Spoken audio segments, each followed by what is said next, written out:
Hello everyone, welcome back to my channel.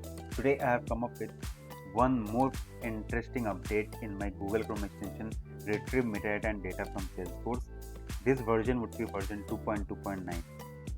In this version update, I am bringing two very interesting and new features that I am sure you would absolutely love it. So let's begin this video.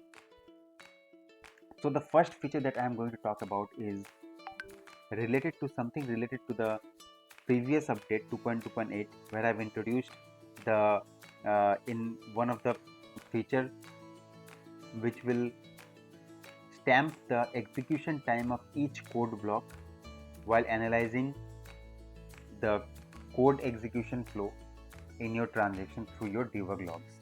So let me first open the extension and let's talk about this feature in details. Okay, so as you know that if you click on this side button, the extension will open, and once you click on this debug log, you have the option to expand it to full screen mode. So let's do that, because analyzing the debug log will be much better in the full screen mode. So let's expand it, and now we have the option to choose the debug file. So I've already generated one debug file and I'll just choose it from my local machine.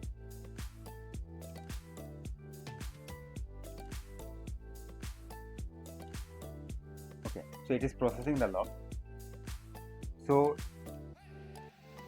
okay, it's done now. So when you move to this code execution flow, if you remember that earlier I have introduced one feature to stamp the total execution time as well as the execution time of each code blocks in this code execution flow screen, and it will be in the format of this hour, minute and second. Okay, so if you expand this, you can see that it shows the start time, end time and the total execution time here. This is the total time taken by this transaction. So here you can clearly see that it is 2 seconds. If you expand more, then you can see the execution time of each code blocks. Like here, for this method, execute anonymous apex takes about 2 seconds. Now if you expand this log test1.print1 method, then it will show you the execution time of this print1 method, which is this. Execution time for log test1.print1 method is 2 seconds. If you expand more, then you can see that the execution time for print2 method is also 2 seconds. And then if you expand print3 method, then it takes around 0 seconds. And if you expand this query account set method, then it takes around 1 second. So this was a very interesting feature which I have introduced in my last update, but I realized that this might not be very much useful for the users. Sometimes to expand each code block and look into the execution times, the total execution times by if the transaction is too long, then you have to expand more and more blocks, and it would be not that feasible sometimes, right? So how about getting all these execution times at one place, and where you can get a holistic picture of all the execution times and can do proper analysis of like which code block is taking more time or how much time, right?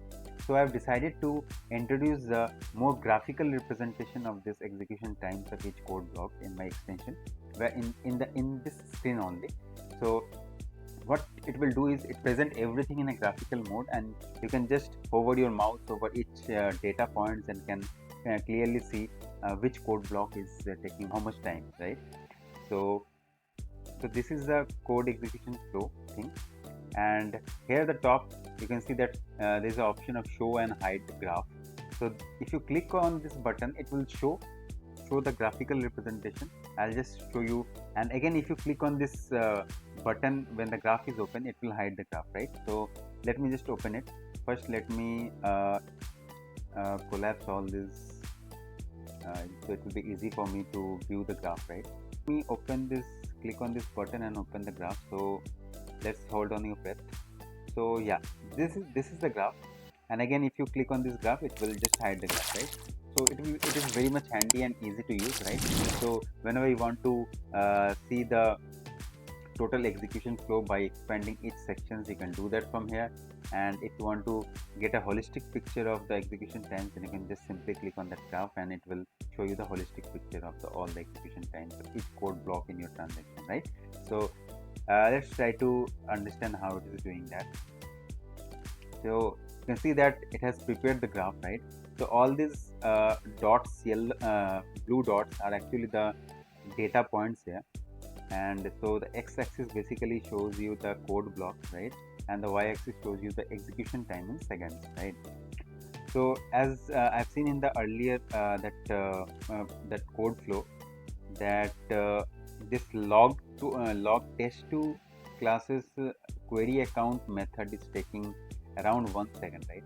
So you can see that if you hover your mouse over this point, it will show you that the query account method of log test2 is taking 1, right? 1 means it is taking 1 second. Similarly, uh, let me take the highest one. So if you see that this is a log test2 and print2 method. So print2 method of log test2 class is taking around 2 seconds, right?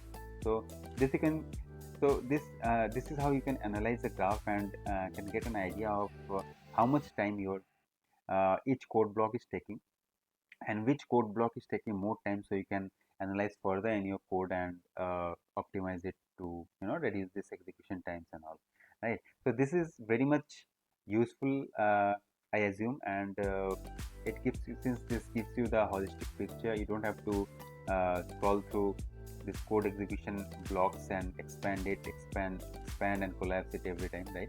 But even if you want to do it and and want to understand how the code is flowing from which code block to which code block, then you can always scroll down and expand it to have a better understanding of the code execution flow. But if you want to have the holistic picture of the execution times, then you can simply look into this graph and get a complete picture about the execution times of each code block. So this is very much useful. I hope that this will help you too a lot in analyzing your code. If you do like it, then do like and share this video, and do give a thumbs up, right? So this is all about the first update that I've brought in, the new version update. Now let's talk about the second update. Second update is also very much useful, right? So it is basically related to the SOQL queries that are being executed in your transactions, right? Sometimes it happens that you come across some limit exceptions, right? Like 101 or too many SOQL queries, this kind of limit exceptions, right? Then you have to analyze your code or your everything, your transaction, that many SOQL queries are being executed, and it is executed on which object, and how many times it is getting executed and all, right? So it becomes very much tedious task.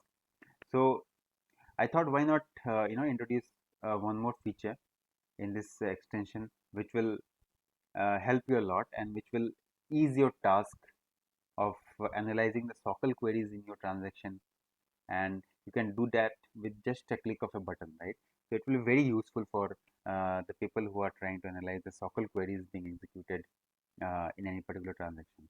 So for that, what you have to do is just you just have to click on this drop down but option and just select the SOQL execution, right? Once you select the SOQL execution, it will show you all the SOQL queries that are being executed in your transaction, on which object it is being executed, right? And how many times it has been executed in the complete transaction, right? So this table will give you the complete picture. But even though, if you want to give a holistic picture again, there is also option of graphical representation, so that it will help you analyze more faster, right?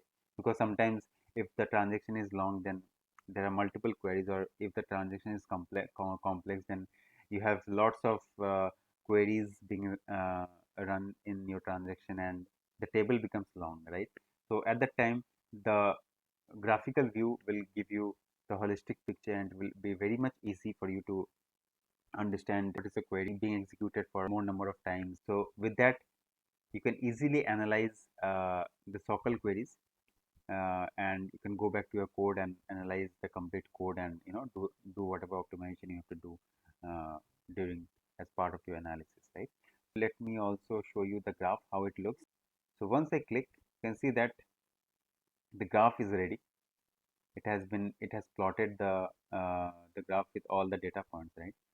So you can see that the x-axis is basically the subject, and the y-axis is the count of each query is being executed in your transaction, right? You can see that the contact is being executed once, opportunity once, account is being executed twice, right? It is executed 2 times in your transaction. And if you validate it with the with your table, you can see that account has been executed 2 times, right? In this tabular view, and always see that which is the query. This is how you can analyze all the sockets being executed in your transaction, and this will, I'm sure that this will also help you a lot in your day-to-day work. This is all about the second feature. I hope you like this feature as well, and if you like it, then share this video with your friends, and also spread the word, right? So that others also get benefited.